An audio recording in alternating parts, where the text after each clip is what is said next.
the 2013 version of the Marc Baxter Show. Of course, we got a treat for you today. We never disappoint.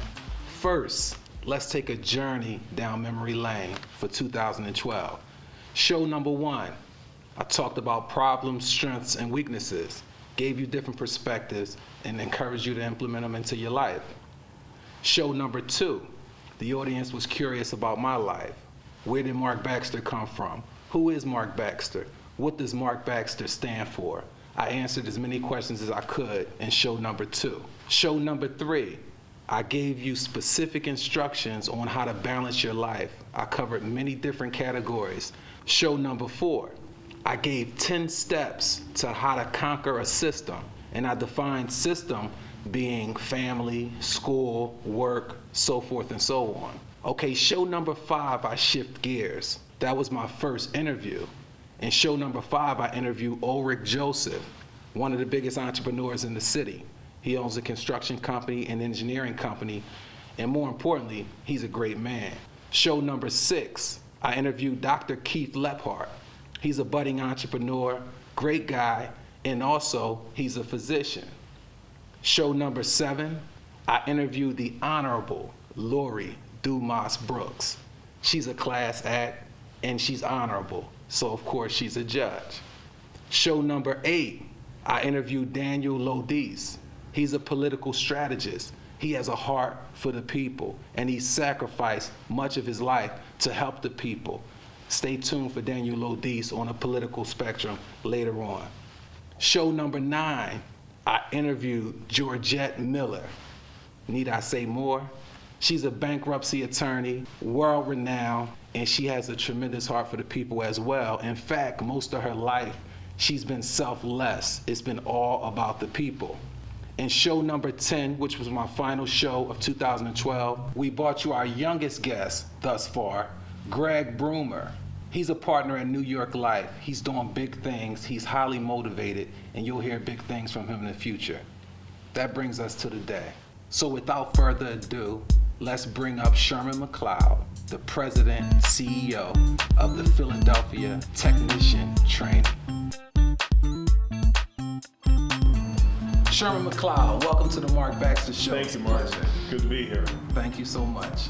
All right, we'll jump right into it. Let's tell everyone, what do you do for a living? What is your career choice? My career choice, I'm the president and CEO of Philadelphia Technician Training School.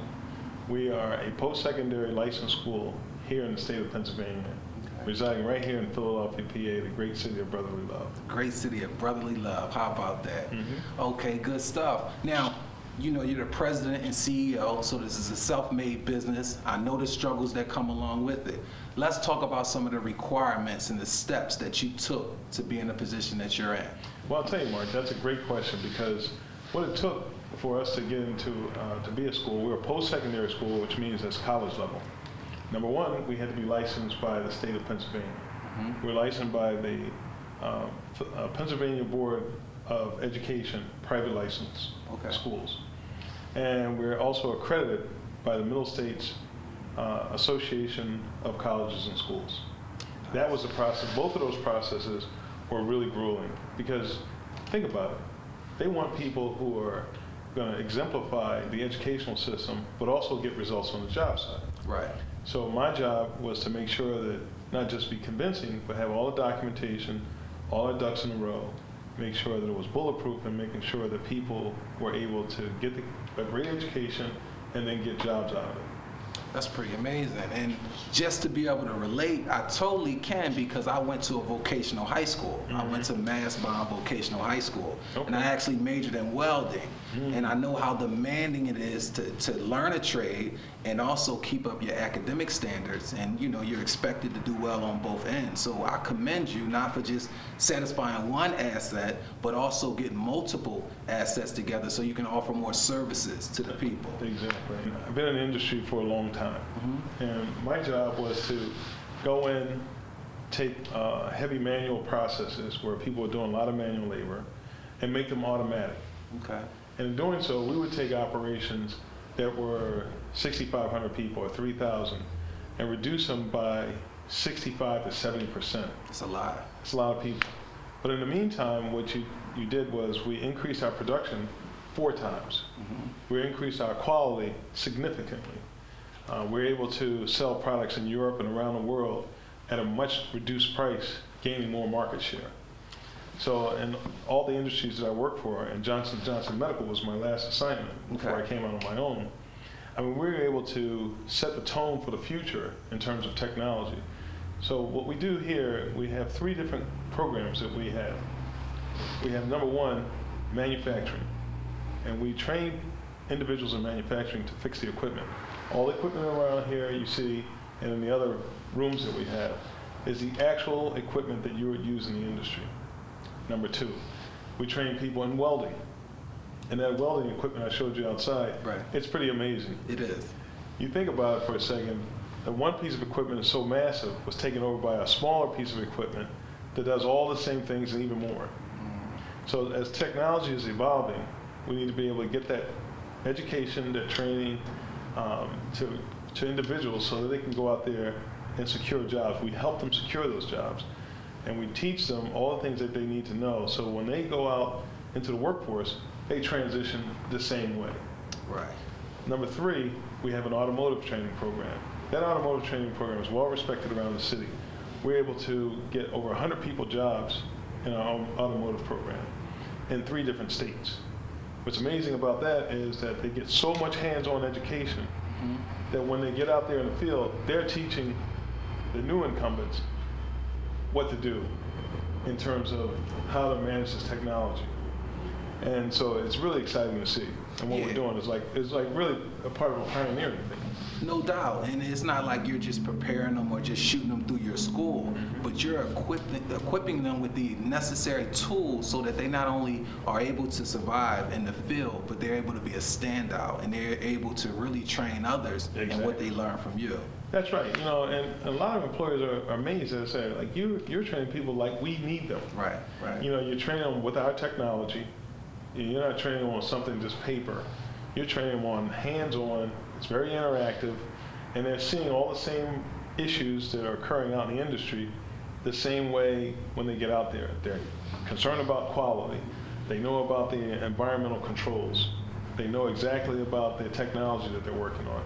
And they know how to relate to people. Those things are really key very important to being able to work out in the industry. Absolutely. Okay, me being an entrepreneur as well, I know the stressors that go along with it. I know the headaches, the pain, you know, so, okay. There's struggles that goes into building your business and your brand, and there's also rewards that come along with it. That's right. Which one would you say outweighs the other from your experience? Well, I'll tell you something. The reward for us is this. We love seeing people excel. That really is the bottom line. Right. We can take individuals in 10 weeks and take them from $0 in their pocket to $16 to $20 an hour in 10 weeks. This is the way the industry literally trains incumbent workers to be able to take the technology tools and the people skills and the quality systems, roll that up into being able to do tenacious things, help people innovate even their processes. Okay. All right, we got a snapshot of what you do, and it's very impressive, don't get me wrong. Thank you. Let's dive into your life a bit. Okay. You know, we all have flaws, we all have problems, strengths, weaknesses. Dig deep within you, Sherman. Give us one of your flaws. Give us one of your biggest pet peeves. Well, you know, one of the biggest things that I saw as coming up in the city of Philadelphia was how to resolve conflict. Conflict management is so key to just everything we do. And, you know, trying to sort that out is like really, you know, something of a gift. And to have people that have met in your lifetime that have helped us do this. So one of my things was I saw conflict management coming up a lot, especially particularly in Philadelphia. And then you grew up in Logan. And Logan, in the section of Philadelphia. And I grew up not too far, so conflict was very present on a daily basis. That's right. Yeah. And what I did was I met good people in my life that showed me how to resolve a lot of conflict. Okay. You know, it's not like, you know, our parents tell us, don't worry about it. Well, we don't have to necessarily worry about things, but we have to be tuned in on how to resolve conflict and do it in a way that brings value. Right. That's one of the things that mentors stepped into my life that I'm really grateful for. Okay. And it's something that has carried me these many years. I'm 53 today. I can't tell, man. I would have guessed maybe 36, well, 38. Thanks, man. That's good stuff. Yes, those good genes. Hey, absolutely. And good living. Yes, it is. And you're doing good things for good people, so you got a heart for the people. You'll always be blessed. Thank you. And it comes back. Yeah. It really does. Yeah. All right, well, that's good stuff. All right, I tell you what, you have a high moral system, I can tell, value system, things like that. So what are the 3 top things in your life? What are the 3 most important things in your life? Well, first off, the 3 most important things is my family. Okay. You know, and I run a business that way. I run a business in a way that it's what I would do for my family, I would do for the business. Okay. And it really shouldn't be separated. Right. Because if you have a passion for life, then it's going to be with you always. Right. Number 2, I really enjoy seeing people get it. They come in to our school, they see what we're doing, and right away, I know that, especially particularly coming from Philadelphia, where there's a lot of noise. Right. People have heard a lot of different things about careers and working with people. So we deal with that. We deal with that head on because that's part of my mentoring entourage that I bring. Right. I want to help people through that. But we do it in a kind of like a post-haste way in that we tackle that head on. Mm-hmm. And we help people understand that this new workforce that they may not have been exposed to is going to be something that's going to help them and bring more value out of their lives. Absolutely. Number 3, you know, the thing about just being able, at the end of the day, just say that I gave back to the community. You know, really and truly, giving back to the community is like something important to me because the mentors that I've met in my lifetime gave a lot to me. And I remember one gentleman by the name of Ted Steens. Okay. And you know what he said to me? I said, you know, I can't understand how is it that I can give back to you what you're giving to me by mentoring me like this. And you know what he said? What's that? Do the same thing that I'm doing for you for other people. Pass it on to someone Pass it else. on. That's right. Best advice you can get. Mm-hmm. Yeah, that's really commendable. Mm-hmm. Okay, your passion is very obvious, and we didn't know each other before this interview, but we did correspond, I believe, 2 times by telephone and right. a couple times via by internet. Exactly. So, but I still recognize your passion. Mm-hmm. Like, why are you so passionate about what you do, and also where does that passion come from? What drives you? Well, you know what? In corporate America, I saw a lot of people, particularly of color, and those who weren't of color, and they taught me a lot. I can tell you about a gentleman by the name of Jesse Penn. This man, African American, was just exemplified, you know, a certain amount of poise, a certain amount of creativity, a certain amount of technical prowessness that, you know, something that I just love to be able to see. Yeah, exactly. And it was amazing. And he was a graduate from a very prestigious school. And he went on to Harvard and came into Johnson as well. Exactly. And, you know, to see these individuals that came into my life, it was like something that it was just a marvelous thing. And so that's the thing that really allows me every day to get up. Because I know I've seen it. So that motivates you. Exactly. And, you know, in some kind of way, you know, I really feel like, you know, you're trying to be the best that you can be. Absolutely. You know, and to give the best that you can give. All the time. I live by the same philosophy. Mm-hmm. Absolutely. Okay. So I heard a lot about your business. You know, I know the direction. I know what drives you. Well, how are you contributing? And you answered a little of this before, but I want to hear it in your words. Mm-hmm. How does your service, how does the people benefit from your service, and how does the community benefit from your service? Well, on unemployment, our target is to reduce unemployment through technical opportunities that are lifelong jobs. You know, these are jobs that are not just a job for the day, but people need technical individuals. For example, we're training people that could be in the oil industry through our manufacturing. It's huge. Yeah. They could be in the solar. Mm-hmm. They could be in different alternative energies. They could be in the medical field. Because we're training people to be the technician that are working side by side with engineers. Or these individuals could be working on cars in our automotive program. And in order to do that, they have to know what they're doing. There's no more books anymore. Right. Everything is electronic.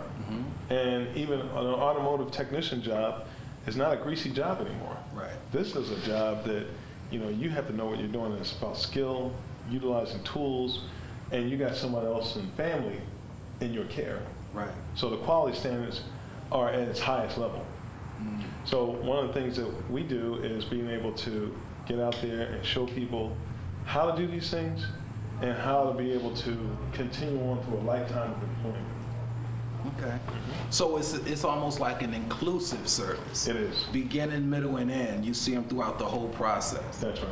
Yeah, that's pretty great. And the employers, what they do, Mark, they see our individuals coming out of our school, and they're like raving about it. They're like, my gosh, this is like what we've always wanted to see. Right. It's not just, they're just looking at some computer, but they actually can interpret this information, and they can help us with our profitability. Right. Imagine there's some individual coming into your company and helping you with your profit margins, understanding what those profit margins, how to reduce waste, something simple as that, but powerful on your bottom line.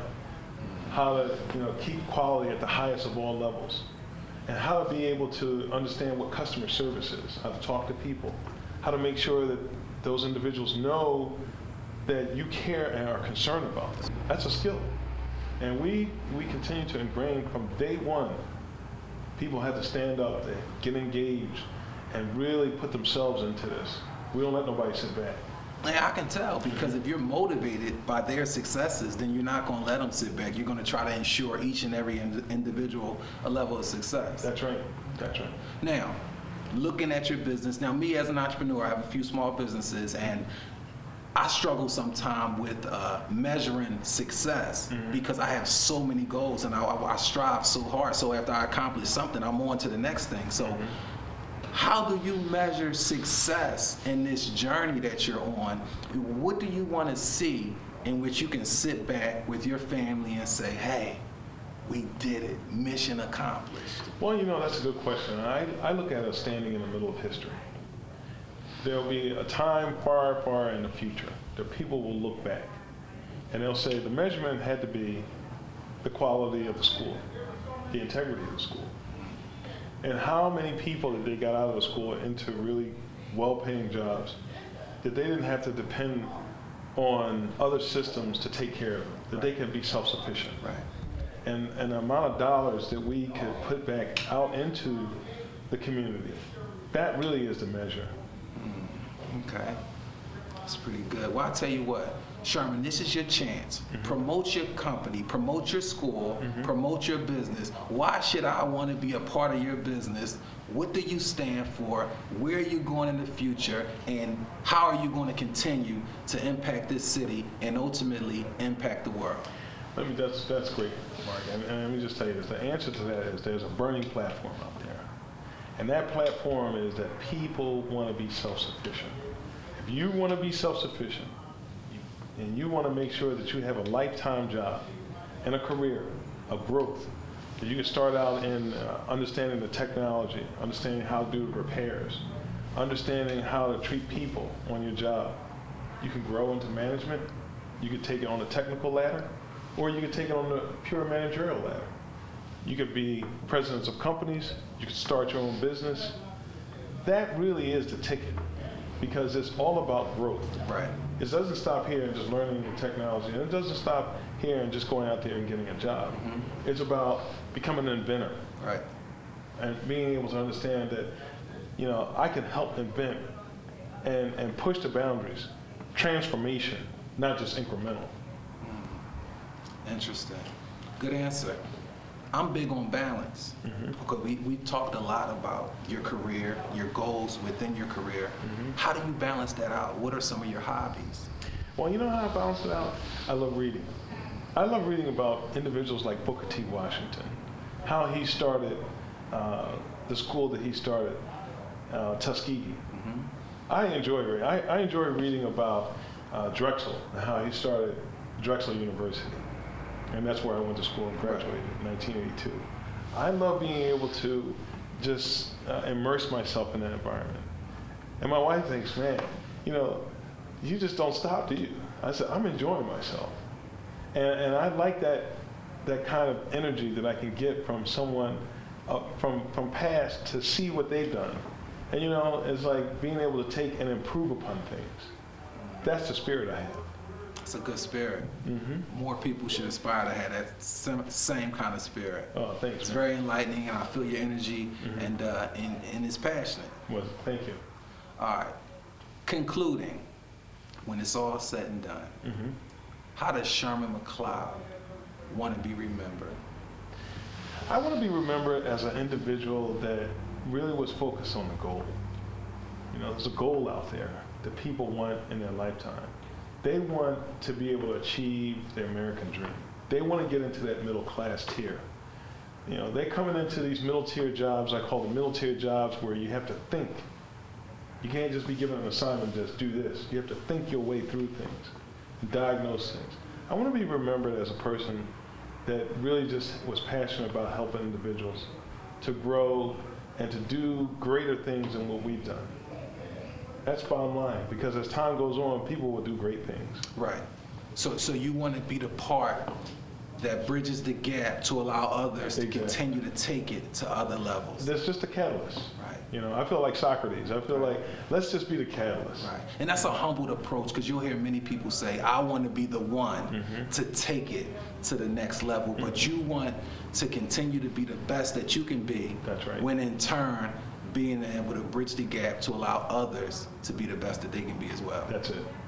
Hey Sherman, it's been a tremendous pleasure. Thank you, Mark. Thanks so much. Pleasure being here. Likewise. Okay. You ever wonder why when you get older, life just seems like it moves much faster? Well, here's why. See, when we're kids and we're young, every day is an adventure.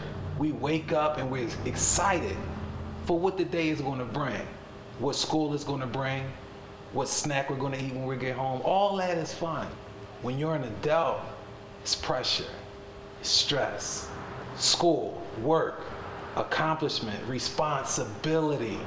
You start focused on paychecks, intervals of every week, every 2 weeks, or every month. Events. That's why life moves very fast as you get older. Every day is no longer an adventure. But here's your challenge. You have to get back to the way things used to be. You have to continue to try to rearrange your life, maintain your balance, so that it still is an adventure. Another caution for you. Oftentimes as adults, we make goals. Buy a new car, buy a house, take a vacation.